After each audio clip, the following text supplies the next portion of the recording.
നമസ്കാരം. കോൺകോർഡ് വിമാനങ്ങളുടെ പുതിയ പതിപ്പെന്ന് വിശേഷിപ്പിക്കാവുന്ന നാസയുടെ $247 ദശലക്ഷം വിലമതിക്കുന്ന പുത്തൻ പരീക്ഷണ ജെറ്റ് വിമാനമായ X-59 അതിൻ്റെ ആദ്യ ശബ്ദാതിവേഗ പരീക്ഷണ പറക്കലിന് തയ്യാറെടുക്കുകയാണ്. ശബ്ദത്തെക്കാൾ 1.6 മടങ്ങ് വേഗതയിൽ, അതായത് മണിക്കൂറിൽ ഏകദേശം 1960 കിലോമീറ്റർ വേഗതയിൽ സഞ്ചരിക്കാൻ ശേഷിയുള്ള ഈ വിമാനത്തിന് ലണ്ടനിൽ നിന്ന് ന്യൂയോർക്കിലേക്കുള്ള യാത്രാസമയം വെറും 4 മണിക്കൂറായി ചുരുക്കാൻ സാധിക്കും. കഴിഞ്ഞ വർഷം ഒക്ടോബറിൽ ആദ്യമായി പറന്നത് മുതൽ മാസങ്ങളായി X-59 വിവിധ പരീക്ഷണങ്ങൾക്ക് വിധേയമായിക്കൊണ്ടിരിക്കുകയാണ്. ഇപ്പോൾ വിമാനത്തെ കൂടുതൽ വേഗതയിലും ഉയരത്തിലും പറത്താനാണ് നാസ ലക്ഷ്യമിടുന്നത്. പഴയകാല കോൺകോർഡ് വിമാനങ്ങളിൽ നിന്നും ഈ വിമാനത്തിനുള്ള പ്രധാന വ്യത്യാസം അതിൻ്റെ ശബ്ദ ക്രമീകരണത്തിലാണ്. സാധാരണയായി ശബ്ദവേഗതയെ മറികടന്ന വിമാനങ്ങൾ കുതിക്കുമ്പോൾ കാതടപ്പിക്കുന്ന സോണിക് ബൂം എന്ന ശബ്ദസ്ഫോടനം ഉണ്ടാകാറുണ്ട്. ജനവാസ മേഖലയിൽ വലിയ അസ്വസ്ഥതയുണ്ടാക്കുന്ന ഇത്തരം ശബ്ദ തരംഗങ്ങൾ കാരണം സാധാരണയായി നഗരങ്ങൾക്ക് മുകളിലൂടെയുള്ള സൂപ്പർസോണിക് വിമാനങ്ങളുടെ പറക്കലിന് നിരോധനമുണ്ട്. എന്നാൽ ഈ പ്രശ്നം പരിഹരിക്കാനായി വളരെ മൃദുവായ ഒരു ശബ്ദം മാത്രം പുറപ്പെടുവിക്കുന്ന ക്വയറ്റ് സൂപ്പർസോണിക് ടെക്നോളജി എന്ന സാങ്കേതിക വിദ്യയാണ് നാസ ഇതിൽ ഉപയോഗിച്ചിരിക്കുന്നത്. പ്രമുഖ അമേരിക്കൻ കമ്പനിയായ ലോക്ഹീഡ് മാർട്ടിനാണ് ഈ അത്യാധുനിക വിമാനം നിർമ്മിച്ചെടുത്തത്. ജൂൺ ആദ്യവാരം ആരംഭിക്കുന്ന പുതിയ പരീക്ഷണങ്ങളിലൂടെ ഈ വിമാനത്തെ ഘട്ടം ഘട്ടമായി അതിൻ്റെ പരമാവധി ശേഷിയിലേക്ക് എത്തിക്കാനാണ് ശാസ്ത്രജ്ഞർ ശ്രമിക്കുന്നത്.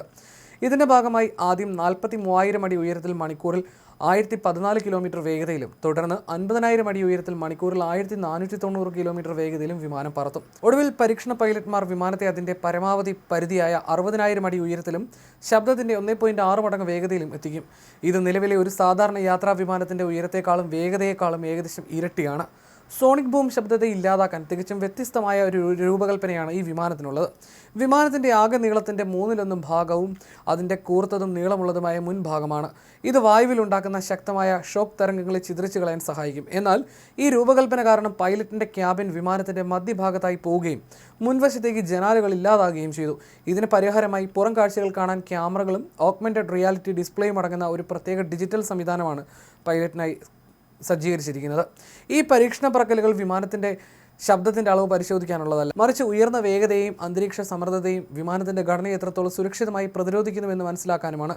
ഈ പരീക്ഷണത്തിൽ നിന്ന് ലഭിക്കുന്ന വിവരങ്ങൾ അടിസ്ഥാനമാക്കി ഈ വർഷം അവസാനം നടക്കുന്ന അടുത്ത ഘട്ട പരീക്ഷണങ്ങളിലായിരിക്കും വിമാനം ഉദ്ദേശിച്ചതുപോലെ കുറഞ്ഞ ശബ്ദം മാത്രമാണോ പുറപ്പെടുവിക്കുക എന്നത് നാസ പരിശോധിക്കുന്നത്. അമേരിക്കൻ നഗരങ്ങൾക്ക് മുകളിലൂടെ സൂപ്പർസോണിക് യാത്രാ വിമാനങ്ങൾ പറത്തുന്നതിനുള്ള അനുമതി നേടിയെടുക്കാനുള്ള നാസയുടെ ശ്രമങ്ങളിലെ ഏറ്റവും പ്രധാനപ്പെട്ട നാഴികക്കല്ലായിട്ടാണ് ഈ ദൗത്യത്തെ ശാസ്ത്രലോകം വിലയിരുത്തുന്നത്. അതേസമയം 1969 മാർച്ച് 2 പഴയ പതിപ്പായ കോൺകോർഡ് വിമാനം ആദ്യമായി പറന്നത്. ബ്രിട്ടൻ ഫ്രാൻസ് കൂട്ടുകെട്ടിൽ പുറത്തിറങ്ങിയ അത്ഭുത വിമാനം ഇന്നും സാങ്കേതിക വിദ്യയുടെ ഒരു വിസ്മയം തന്നെയാണ്. ശബ്ദത്തിന് ഇരട്ടി വേഗത്തിൽ പറക്കുന്ന ഈ വിമാനം ന്യൂയോർക്കിലെ JFK വിമാനത്താവളത്തിൽ നിന്ന് അന്ന് കേവലം 2 മണിക്കൂർ 52 മിനിറ്റ് 59 സെക്കൻഡ് കൊണ്ടാണ് അന്ന് ലണ്ടനിലെ ഹീത്രൂ വിമാനത്താവളത്തിലെത്തി റെക്കോർഡിട്ടത്. 1969 ഒക്ടോബർ 2 വിജയകരമായി വിമാനം പറന്നത്. ചരിത്രത്തിൽ ഏറ്റവും അധികം പരീക്ഷണ പറക്കൽ നടത്തിയ വിമാനം കൂടിയാണിത്. അതിഭയാനകമായ ശബ്ദം മൂലം ഒട്ടുമിക്ക രാജ്യങ്ങളും കോൺകോർഡ് തങ്ങളുടെ ആകാശത്ത് നിരോധിച്ചിരുന്നു. ലാൻഡിംഗ് സമയത്ത് സമീപത്തെ കണ്ണാടികൾ പൊട്ടുന്നതും പതിവായിരുന്നു. 500 ഡെസിബൽ ശബ്ദം പരിസ്ഥിതിക്ക് ഭീഷണിയാണെന്ന വാദങ്ങളും ഈ വിമാനത്തിൻ്റെ പേരിലുണ്ടായിരുന്നു.